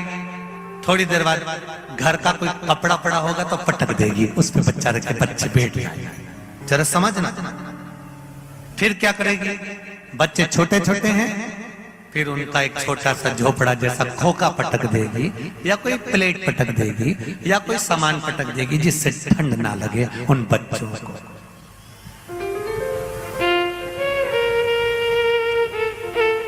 कुत्ते ने तुम्हारे पास आकर बोला कि मुझे ठंड लग रही है, जम के बोलो जरा। नहीं। कुत्ते ने ये तुम्हारे पास आकर बोला कि मेरे बच्चों की सेफ्टी करो, बोलो। नहीं। कुत्ते ने ये आकर बोला कि मुझे इस चीज की जरूरत है, नहीं। पर कुत्ता बोला नहीं है, पर तुम्हारे दरवाजे पर आकर उसने अपने हृदय की वाणी से तुम्हें पुकारा, तो तुम्हें घर में रहते रहते हलचल उत्पन्न हुई। सारे मन में हलचल हो रही है कि इस कुत्ते के बच्चे को मैं सामान देकर आ जाऊं, इस कुत्ते को मैं सामग्री देकर आ जाऊं। वो कुत्ता नहीं बोल रहा, पर भीतर की जो आवाज थी वो तुम्हारे कानों तक पहुंच गई और तुमने उसकी सेवा करना चाहा, तुमने सेवा करी। कारण बहुत सारे कुत्ते हैं, बहुत सारे श्वान हैं, फिर रहे हैं, पर आप उनकी सेवा नहीं कर रहे हो। पर एक श्वान, एक कुत्ता तुम्हारे दरवाजे पर आकर बैठ गया, तुमने उसको रोटी देना चालू कर दी, उसके हृदय की पुकार। कारण क्या था? शिव महापुराण की कथा कहती है, जो श्वान, जो कुत्ता पूर्व समय में भी भगवान का भजन कर कर अपने प्राणों को त्याग देता है, उसकी वाणी कुछ ऐसी होती है कि सामने वाला दिल से पहचान जाता है, हृदय से जान जाता है कि इसको किस चीज की जरूरत है।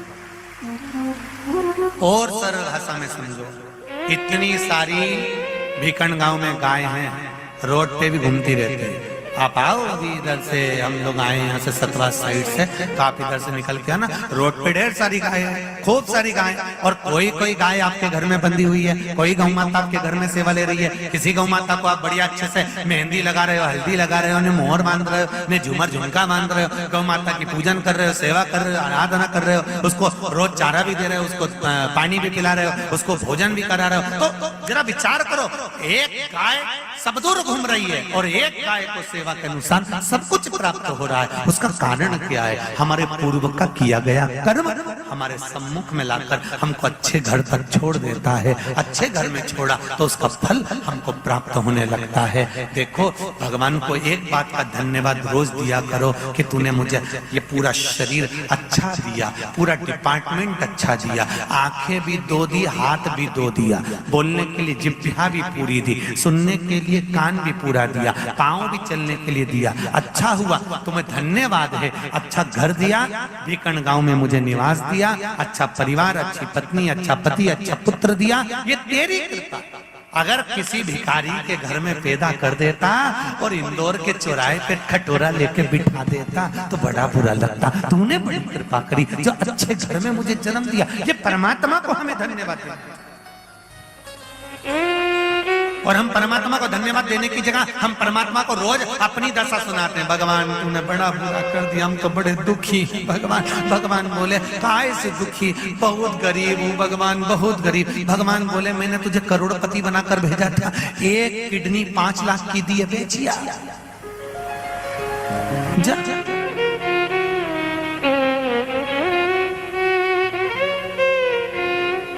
मैंने तुझे करोड़पति बनाकर भेजा, एक नेत्र लाख रुपए के दिए, श्रवण शक्ति लाखों की दी, घुटना लाखों का दिया। जब जरा सा घुटना बेकार हो जाता है हॉस्पिटल जाओ, इसको बदल कर आओ, लाखों रुपए का बिल बनाकर दे देते हैं। भगवान ने फ्री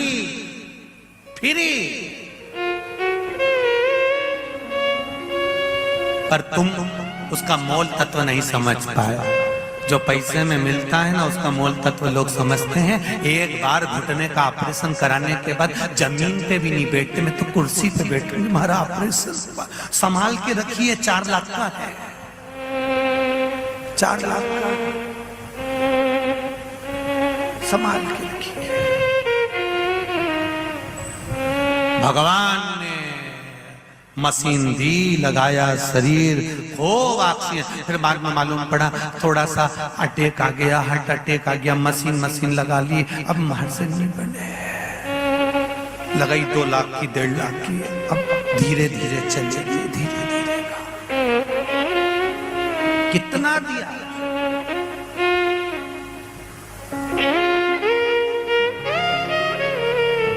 कोरोना महामारी में ऑक्सीजन के भी पैसे लग गए और वो परमात्मा फ्री में देता रहा, फ्री में लुटाता रहा। जरा विचार कर, इतना दिया उसने देने में कमी नहीं करी,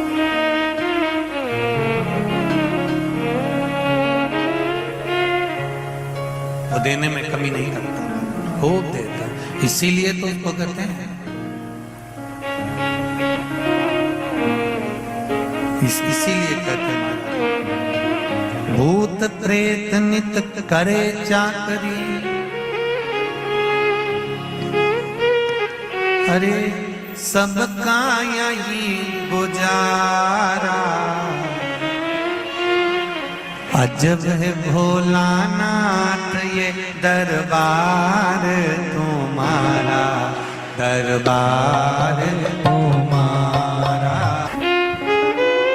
शिव मंत्र का की बात भगवान शिव से, श्री शिवाय नमस्तुभ्यं, श्री शिवाय नमस्तुभ्यं, श्री शिवाय नमस्तुभ्यं, श्री शिवाय नमस्तुभ्यं, श्री शिवाय नमस्तुभ्यं, श्री शिवाय नमस्तुभ्यं। भोला सब दुख काटो मारा, ओ भोला सब दुख काटो मारा, शिव शंकर जपू तेरी माला, भोले बाबा जपू तेरी माला, भोला सब दुख काटो मारा, ओ भोला सब दुख काटो मारा। शिव कथा कर रहे हैं, इल्ली ने पुकारा, माता ने सुना, पूछा कारण क्या है? कहा पूर्व समय में मैं सेठानी थी, मेरा पति जो गुण के रूप में है वो सेठ था, बस एक गलती हमसे हो गई। क्या? जब मैं भोजन का निर्माण करती थी, शंभो शंभो, जब मैं भोजन का निर्माण करती थी, भोजन का निर्माण करते समय में भोजन के पात्र में से ही भोजन को चख लेती थी।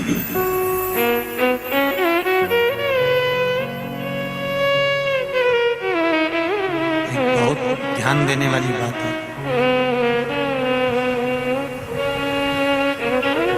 बेलपत्री के वृक्ष में पत्तियों में इल्ली लग जाती है और वो इल्ली बेलपत्री की पत्ती को, जो बेलपत्र होता है उस बेलपत्री की पत्ती को कहीं कहीं से इल्ली खंडित कर देती है। ध्यान है आप लोगों को? किस किस ने देखा है ना? तो कहीं बेलपत्री की पत्ती को वो इल्ली खा जाती है, उसको छेदित कर देती है। बहुत ध्यान दीजिए। भगवान शिव कभी ये नहीं कहते कि मुझे 5, 10, 25, 50 बेलपत्र से। भगवान शिव कहते हैं एक बेलपत्र चढ़ाओ, पर वो कहीं से खंडित ना हो, कोई इल्ली भी उसको झूठा ना कर पाई हो, केवल हृदय चित्त से नहीं है तो बेलपत्र को जो शिव पर चढ़ी है उसी को धोकर वापिस चढ़ा दो, पर खंडित या इल्ली से खाई हुई बेलपत्र शिव को ना चढ़ाई।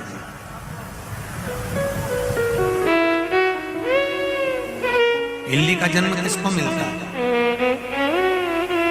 गरुड़ पुराण में जो लिखा है वही शिव पुराण में लिखा है। शंभु जो गरुड़ पुराण में कहा वही शिव महापुराण में कहा गया है।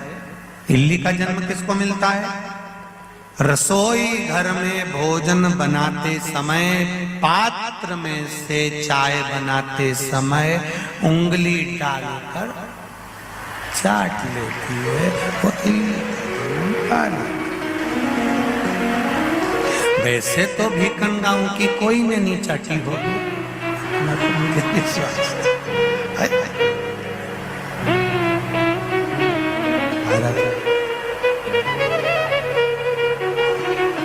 क्या विचारे भी कीजिए। हरिओ भीकन गांव वाले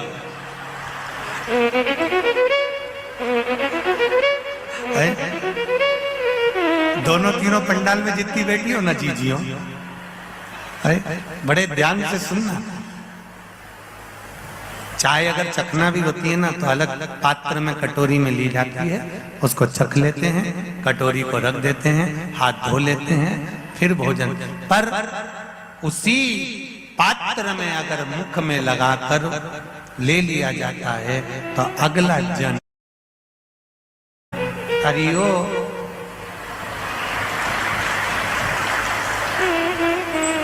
वेकन गांव की जी जियो। ध्यान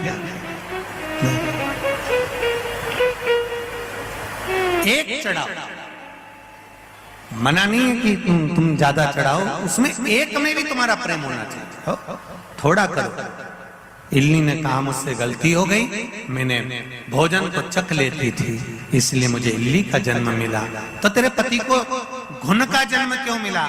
उसका क्या कारण है? कहा मेरा पति मिष्ठान की दुकान करता था, सेठ था, सामग्री सिद्ध करता था, मिठाई बनाता था और दुकान पर नई मिठाई जब तैयार होती थी तो उस मिठाई में से थोड़ा सा चख लेता था। इसीलिए हमारे सनातन धर्म में एक बात बड़ी सुंदर कही गई है, केले का ठेला लगाने वाला, सेवफल का ठेला लगाने वाला, किराने की दुकान पर किराना बेचने वाला अपनी दुकान का सामान गादी पर बैठकर कभी नहीं खाता। यहाँ खाते हैं? जम के बोलो जरा। नहीं। जिस गादी पर बैठकर व्यापार करता है, किराने की दुकान है, बादाम काजू किशमिश सब रखा हुआ है, गादी पे से उठ जा फिर दूसरी जगह बैठकर खा ले, चल जाएगा। पर गादी पर अगर बैठकर खा लिया तो व्यापार 1-2 दिन अच्छा चलता है, फिर डाउन होता है, फिर चलेगा, फिर डाउन होगा, फिर चलेगा, फिर डाउन होगा। समझ लेना कि तुम्हारा व्यापार ऊंचा नीचा क्यों हो रहा है, तुमने अपनी गादी पर बैठकर अपनी ही दुकान का कोई सामान अवश्य खाया है, इसलिए व्यापार ऊंचा नीचा होता है। व्यापार एक जैसा क्यों नहीं चलता, उसमें हमारी गलती। फिर हम क्या करते हैं, दूसरे महाराज जी से जाकर पूछते हैं तो महाराज जी कहेंगे किसी ने तुम्हारे ऊपर विद्या कर दी, कोई ने दुकान बांध दी, फिर कोई कहेगा कि ऐसा कर दिया। उसमें हम अपनी गलती नहीं देख रहे कि हमने अपनी गादी पर बैठकर अपनी दुकान का सामान बैठकर गादी पर बैठकर खा लिया, इसलिए व्यापार थोड़े दिन चलकर फिर डाउन हो जाता है, थोड़े दिन चलेगा फिर डाउन हो जाएगा, फिर चलेगा फिर डाउन होगा। उसका कारण केवल इतना सा है, उसको सुधारने के लिए भी शिव महापुराण में वर्णन आता है, उसके सुधारने का भी भाव वर्णन किया गया।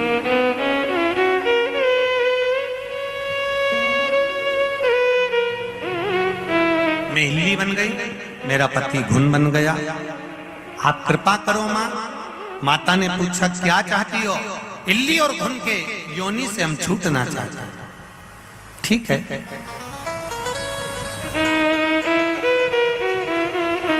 कार्तिक का महीना जब आए, उस कार्तिक के महीने में वैकुंठ चतुर्दशी का दिन, तुम पूरा कार्तिक का स्नान भले करो ना करो, पर वैकुंठ चतुर्दशी का स्नान दोनों इल्ली और घुन किसी नदी तालाब सरोवर में जाकर स्नान कर लेना, तुम उस योनि से मुक्त हो जाओगे। इल्ली ने जाकर अपने पति से कहा, स्वामी मैं आपसे हाथ जोड़कर निवेदन करती हूँ, मेरे साथ स्नान करने चलो। पर पति घुन तो चावल की टंकी में पड़ा हुआ था, इसलिए वो खाने में लगा हुआ था, वो जाना नहीं चाहता था। इल्ली ने खूब निवेदन करा, वो नहीं गई। इल्ली गई, स्नान करा, छूट गई, समय आया, घुन भी मर गया। जो इल्ली के प्राण छूटे तो एक राजा के घर में राजकुमारी के रूप में जन्म ले ली, और जो घुन प्राण छोड़ा वो गधा बन गया, क्योंकि उसने पत्नी के कहने पर भी स्नान नहीं कर पाया था। राजकुमारी राजा के यहाँ बड़ी हुई, उसका विवाह पक्का हुआ। दूसरे युवराज के साथ जब विवाह हुआ, ये गधा जो बना था ये उसी राजघराने के आसपास घूमा करता था। राजा को मालूम पड़ा कि गधा है, बड़ा अच्छा है, बजा धोने के काम आएगा। राजा ने उसने अपने राजघराने में उसको रख लिया। जब राजकुमारी की विदाई होने लगी, तब राजकुमारी जैसे डोली में बैठी तो उसने अपने पिताजी से कहा, मैं अकेली ससुराल नहीं जाना चाहती, इस गधे को भी साथ ले जाना चाहती। जरा ध्यान देना कथा के ऊपर कि इस गधे को भी मुझे लेकर जाना है, मैं अकेली नहीं जाऊंगी ससुराल, इस गधे को मेरी डोली के पीछे बांध दिया जाए। पिताजी ने समझाया, बेटा क्या गधे को लेकर जाना, हाथी ले जा, घोड़ा ले जा, सोना चांदी हीरा पन्ना अंबारिया लेकर जा, क्यों ये गधे को लेकर जा रही है? नहीं पिताजी, मैं इस गधे को ले जाना चाहती हूँ।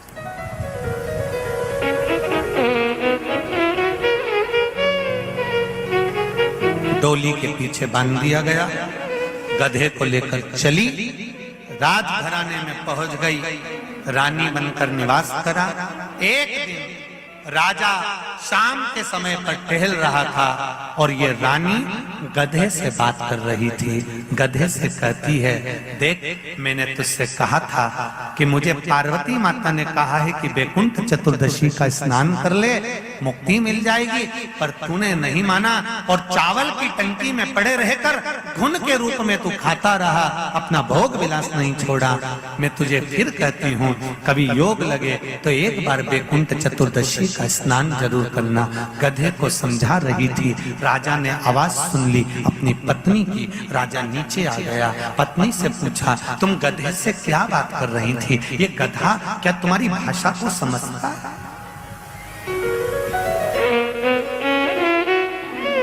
क्या गधा तुम्हारी भाषा को समझता है?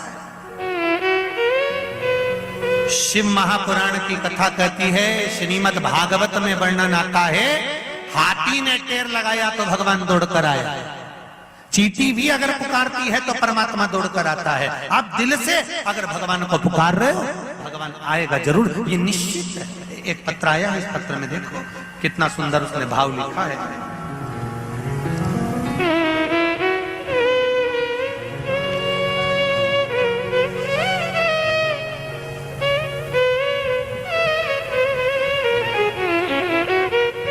जगदीश, श्रीमान जगदीश यादव, ग्राम सुखा, जिला खरगोन। मोबाइल नंबर भी आपने लिखा है। कहीं बैठे हो जगदीश जी यादव तो हाथ हिलाइएगा। जहां कहीं भी बैठे हो दोनों हाथ अवश्य हिलाइएगा। जगदीश जी यादव, ग्राम सुखा, जिला खरगोन। दिख गए क्या? अच्छा उधर है, कहाँ है? हाथ हिलाइएगा जरा। हाँ ठीक है, ठीक है, नजर आ रहा है। श्री शिवाय नमस्ते। 2 साल से कथा श्रवण कर रहे हैं, इससे हमें बहुत लाभ मिला है। मेरे ससुर जी श्रीमान जगदीश यादव जी की तबीयत 2021 में बहुत खराब हो गई थी। फिर गुरुजी हम उन्हें 13/11/2021 को बड़ौदा ले गए। वहां के डॉक्टर ने उन्हें डायलिसिस शुरू कर दिया, क्योंकि उनको किडनी लीवर उनका डैमेज हो गया। फिर उनका डायलिसिस चालू हो गया। गुरुजी हम बहुत परेशान हो गए कि अब क्या हो करें। फिर उन्हें हम बड़ौदा से वापस ले आए और खरगोन में भर्ती किया। उसी समय खरगोन में शिव महापुराण की कथा चल रही थी और हमने उनको हॉस्पिटल एडमिट करने के बाद में 1 दिन की शिव महापुराण कथा सुनने के लिए खरगोन की उस पंडाल में बैठकर कथा सुनी। हमने कथा सुनी और वहीं संकल्प लिया कि मेरे ससुर की तबीयत अगर पूरी तरह से ठीक हो जाती है तो बाबा हम एक बार सीहोर अवश्य आएंगे। हमने सुना है कि शिव महापुराण की कथा जो पंडाल में बैठकर सुनता है उसकी मनोकामना 3 महीने में पूरी हो जाती है। मेरा ससुर हॉस्पिटल में पड़े हैं और उनका डायलिसिस चल रहा है। अगर डायलिसिस बंद हो गया, ठीक हो गए तो हम प्रणाम करने अवश्य आएंगे। गुरुदेव बाबा की कृपा से हमने कथा सुनी, पशुपति व्रत धारण करा और आज मेरे ससुर का डायलिसिस भी बंद हो गया है, शुगर भी ठीक हो गई है, बीपी भी ठीक हो गया है। हम धोख लगाने के लिए आए। श्री शिवाय नमस्ते। हम ठीक हैं? आप बैठिए। श्री शिवाय नमस्ते। ये शिव है, ये ओघड़ी है।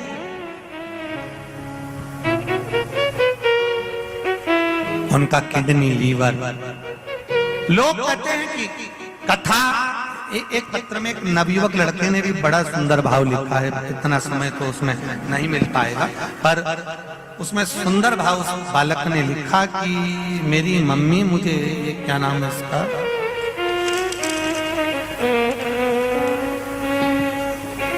विशानोले 222 बहरमपुरा टेमा माँ बागेश्वरी की नगरी से है। इन्होंने लिखा है कि मेरी मम्मी छोटी छोटी क्लिपिंग मुझे भेजती थी। मैं कॉलेज पढ़ने वाला लड़का, इतना विश्वास नहीं करता था तो मेरी मम्मी से मैं कहता था मम्मी कहाँ कहाँ के बाबाओं की क्लिपिंग भेजती रहती है, नए नए बाबा रोज आते रहते हैं। मेरा विश्वास नहीं था, इस बच्चे ने लिखा है। पर छोटी छोटी क्लिपिंग देखकर एक बार मेरे मन में भाव उत्पन्न हुआ। जिसने भी पत्र लिखा होगा वो बालक यहीं कहीं बैठा होगा। एक बार मेरे मन में भाव आया और मैंने आस्था चैनल पर कथा सुनी। कथा सुनने पर आप कहते हो कि 3 महीने में मन की अभिलाषा आप ही ने लिखी है। दोनों हाथ हिला दो एक बार। श्री शिवाय नमस्ते। मैंने आस्था चैनल पर कथा सुनी और टीवी के सामने बैठकर ही आप कहते हो कि जो मांगोगे वो मिलता है, बाबा से प्रार्थना दिल से कर। मैंने बाबा से प्रार्थना करी कि अगर सीहोर वाला महाराज इतना कहता है तो मुझे भी एक बार सीहोर में पहुंचकर ही रुद्राक्ष चाहिए। और अभी रुद्राक्ष बंद पड़े, रुद्राक्ष नहीं मिल रहा है। आज भी आपको कर रहे हैं, रुद्राक्ष वितरण बंद है। पर मैंने बाबा से विनती करी सीहोर जाऊं तो मुझे रुद्राक्ष मिलना चाहिए और 3 महीने के अंदर पहुंच जाऊं। और पत्र में बेटे ने लिखा है कि मैं 3 महीने क्या 20 दिन के अंदर सीहोर पहुंच गया और बाबा ने मुझे वहां पर रुद्राक्ष भी प्राप्त किया। बैठिए बेटा। श्री शिवाय नमस्ते। शिव कृपा किसको? पत्नी ने कहा कि तुम्हें गधे के रूप में, हम बात कर रहे थे, राजा ने सुना। राजा ने अपनी पत्नी से पूछा, सारी बात पत्नी ने समझाई। राजा ने कहा चिंता मत करो, अगर बैकुंठ चतुर्दशी के स्नान से जीव की गति सुधरती है तो पूरे नगर के लोग बैकुंठ चतुर्दशी का स्नान करेंगे। और सब बैकुंठ चतुर्दशी का स्नान करने जाने लगे, पर गधा फिर भी नहीं गया। गधा तो के तो बोलो, गधा तो गधा है। किसी किसी व्यक्ति को खूब समझाओ, अपने नगर में कथा हो रही है, गांव में कथा हो रही है, भीकन गांव में कथा हो रही है, इतनी जोरदार कथा हो रही है, अरे दुकान पर बैठकर कमाओगे 3 घंटे 7 दिन तो भगवान को दो, समझाओ परिवार को, अड़ोसी को, धड़ोसी को, कुटुंब को। नहीं समझे, समझे गधा नहाने, ऐसा बहुत सारा गधा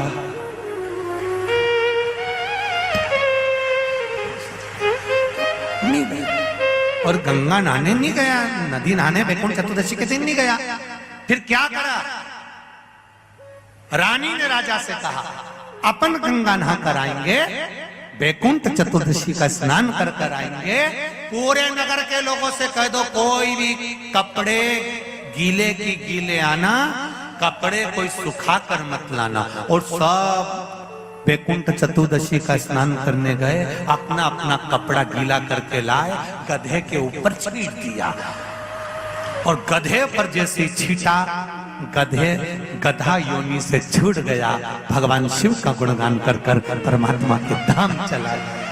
आपसे भी निवेदन है, कथा सुनकर जाने के बाद रात्रि को कथा थोड़ी बहुत,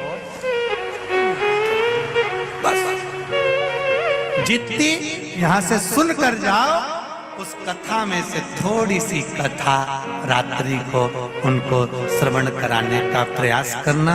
हमने ये बात इंदौर में भी कही थी कि जितनी कथा सुनकर जाओ उतनी अपने घर में पति को अवश्य थोड़ी देर सुनाओ, अच्छा रहेगा। हमने एक बार कहा तो एक बहू ने सुनकर सुनाई, तीसरे दिन उसका पति कथा में आ गया। पत्नी ने कहा गुरुजी मेरा पति कथा में आया है। हमने कहा बेन मिलवाना जरूर हो। उसका पति आया, हमने बेलपत्री दी। हमने पूछा क्यों रे भाई, तो 3 दिन कथा में क्यों नहीं आया, आज कथा में कैसे आया? उसने कहा गुरुजी रात को 9 से 12 सुनने से अच्छा है दिन में 2 से 5 सुन। ये पूरी रात बैठ के कथा सुनाती है, इसलिए मैं कथा दिन में सुनने आ गया। आपसे भी निवेदन है, थोड़ा सा शिव महापुराण को आप भी थोड़ा थोड़ा सा झटक कर दे सकते हो, जगत कल्याण के लिए, विश्व कल्याण के लिए। भगवान आनंद के साथ अर्धनारीश्वर भगवान पधार रहे हैं। जोरदार ताली बजाकर स्वागत करें श्री अर्धनारीश्वर भगवान का।